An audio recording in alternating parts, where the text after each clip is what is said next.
days, a lot of weed, probably smoking more than what I was eating, actually, I must say. I just feel this energy just come upon me, feeling like the stars are talking to me. What are they saying? They're communicating something to me. And I'm just there on the pavement, on the road outside, and by now there's somebody in there. And she gave me one on that side of my face and then back on the other side of my face. I snap out of it. What's wrong with you? I remember after she got naked, I must have called my sister and said, look, your sister's going on like a mad woman. Come down here now. I apologized to them. I said, yeah, I'm so sorry. I think I just smoked too much weed. So I kind of need to rewind. I know that this is part 3, but we're kind of going to rewind through some of what happened in part 2, just so I can fill in the gap, the huge gap that I left out. If you watch part 2, you would have heard me talk about me trying to get away from my friend's flat and her area where she used to live, because it just felt like there was some negative energy there. I felt like there was paedophiles there, like a paedophile ring there, and I needed to rescue the children from that area. So obviously I mentioned about how I was trying to get away, but each time I was trying to, I was brought back again by my sister and my friends. But eventually I was able to break free, and I had a place in mind. This is where I know I left out the huge gap. The place that I had in mind where I wanted to get to was someone's shop. A person who lived in the same city as me. I don't know, why do I feel like this when I'm going to talk about it?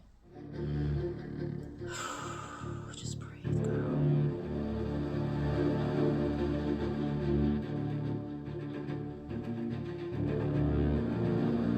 There was a guy in Gloucester, where I live, whom I really felt was my twin flame.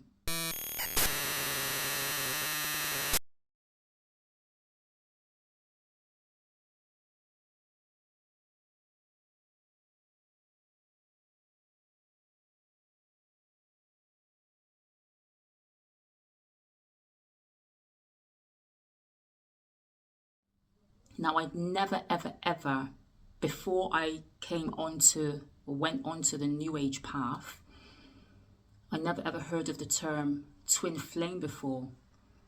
And it was something that I discovered through having card readings and just reading up certain things to do with astrology, and through conversations with friends who were like-minded. And so I really found it so interesting because, to my understanding, basically a twin flame is somebody who you have a soul connection with. And even though you may have never ever met them in this lifetime, you have had several lifetimes with them before. And so when I met this person, shortly after I came onto the New Age path, I met him and I felt such a strong connection, a stronger connection than what I'd felt with anybody else before. I'd never felt such a strong connection, and I'd never met him before, even though he was a popular person, a popular guy in Gloucester that a lot of people knew. But I'd never met him before until he'd opened up a vegan shop. And I remember going into this shop shortly after I became a vegan and just being amazed, because as far as I was aware, there were no other vegan shops, and I was really getting into veganism. So I was really happy because they did stuff like burgers and all the not junk food, but the vegan version of a lot of the junk food that I, previously really enjoyed, like burgers and all sorts of stuff, chips and whatnot. So I felt this connection with this guy and really felt like he had something to do with my destiny being fulfilled in this lifetime. So as I'm leaving my friend's area, in my mind, I'm going to his shop because I felt like I needed him. All this stuff was going on with me. I was having huge anxiety attacks and paranoia, feeling like my sister and my friends were trying to kill me. And the only place of safety that I knew was his shop, or just to get to him. So I'm walking now barefoot, and I finally leave the area of where my friend was living. And although my sister and my friend were in a car and they were following me, they eventually I don't know if they just lost me or they just gave up. I'm not sure. But I'm walking now and I'm starting to feel less paranoid now because I'm like, oh, finally I can get to where I need to go. And I can remember I'm walking and I was singing, don't worry about a thing, because every little thing is gonna be all right. I remember I was just singing that over and over again and just feeling my anxiety levels were coming down. So I eventually get to the shop. However, the shop was closed. And I can remember it was a bank holiday. It was a bank holiday, but I didn't realize that the shop was I don't think I even knew that it was bank holiday. Like, obviously my awareness of time was gone, but it was bank holiday. So the shop was closed and he was nowhere to be seen. So I can remember going into the shops next to his shop and asking the people in the shops if they knew where this guy was. You know, I'd asked if the shop was open earlier. Do you know if he's going to open it later? Like, where is he? And nobody knew. So I remember standing outside this shop and having conversations with certain people that were going by, and also laying my hands on, I think I must have done this to at least 2 people. Somebody's come up to me and said that they had a headache. And I remember laying my hands on their head and praying for healing for their headache. I think that happened at least 2 times, to 2 different people. And anyway, that's another thing. You see, before I started talking on this video, I prayed and I asked God to help me to remember the things that I need to remember, because I know that there's a lot of memory loss and I get confused about the order of the events of certain things that had happened. But before I'd actually gotten to this guy's shop, I can remember going to a group of people who were from the Salvation Army Church, and they were loading up their minibus. And that's right. So this is when my friends had caught up with me. And I remember I'm walking down now, trying to get to the shop, but I look behind me and I see my friends, and then the anxiety just kicks in again. And it was such an awful feeling. It was a heavy, dreadful feeling, you know, just feeling like they're coming to kill me. It felt like a horror. Looking back now, it felt like a horror movie that I was in and couldn't get out of. So I see a group of people from the Salvation Army, and they're loading up their minibus to start giving out food for the homeless people.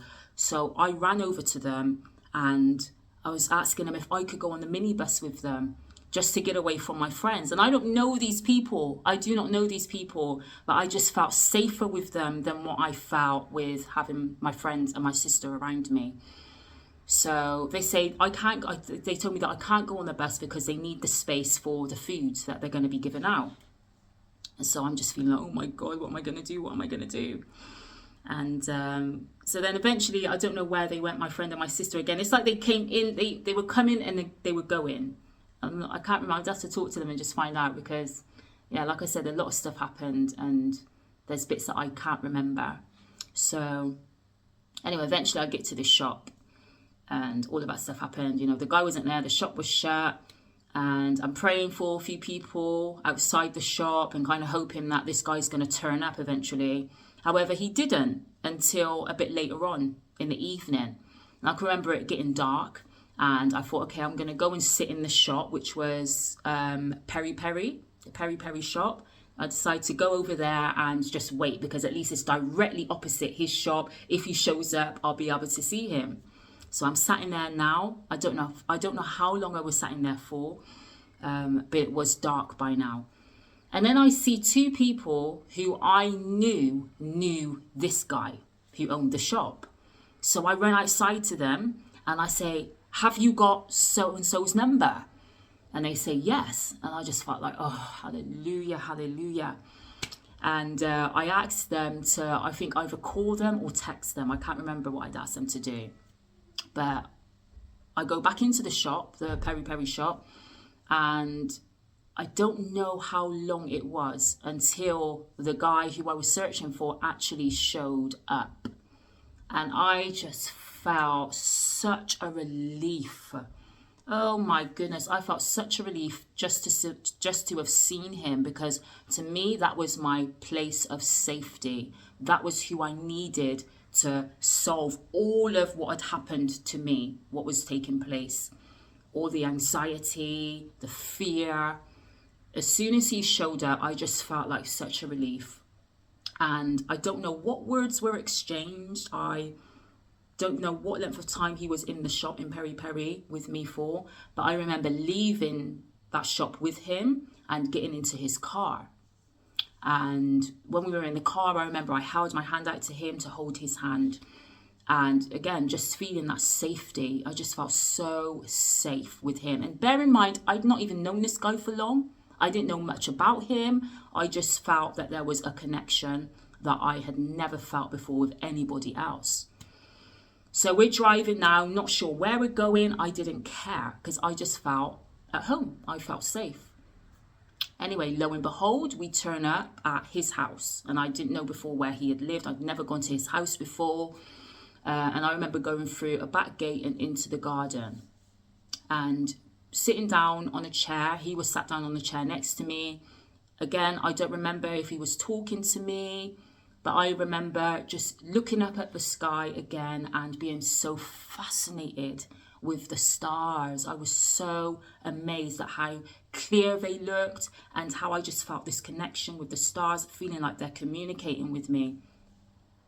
And then I can remember asking for some cigarettes or some weed or something to smoke. I just wanted something to smoke, like I hadn't had enough already.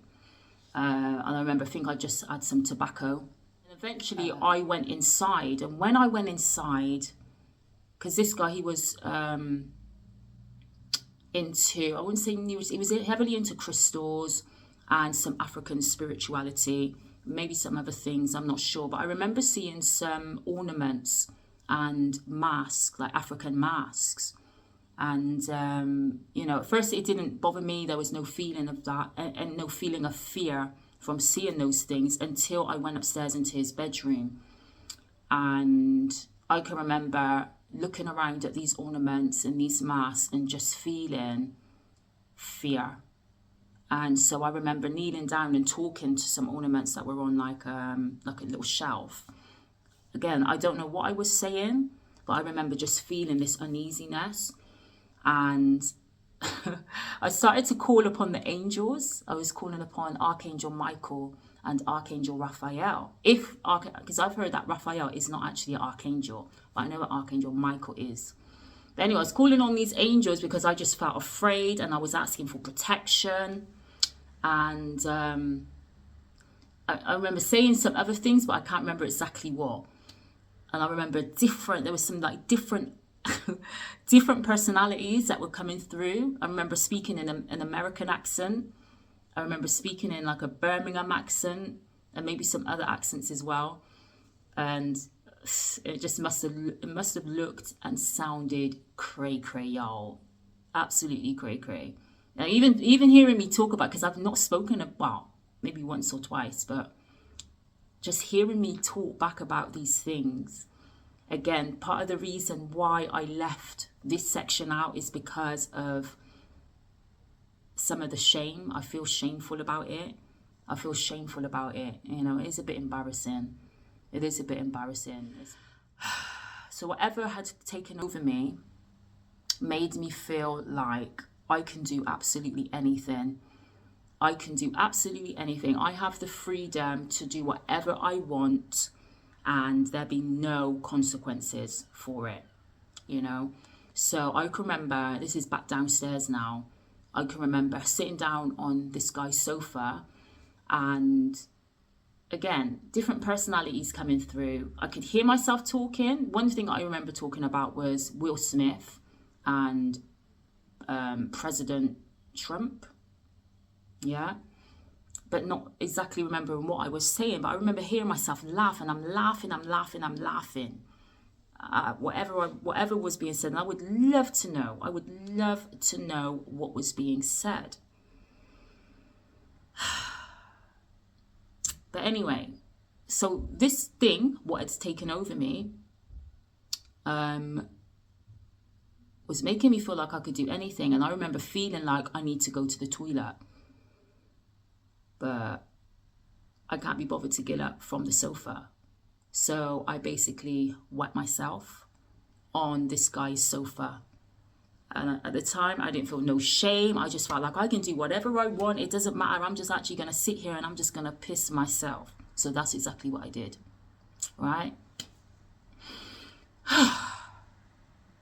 And that's right. So again, I don't remember how long I was in there for. But I remember hearing this guy's phone ring.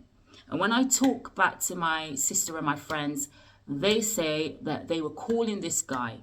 They were ringing his phone to find out if I was with them. Because that's right, my friend, she had actually seen me get in his car. So they must have got hold of his number from someone, because they didn't really know him, like I didn't really know him before. So they must have got hold of somebody, rang his phone, and either his phone was on silent, he didn't know, because I did hear the phone ring. I did hear the phone ring.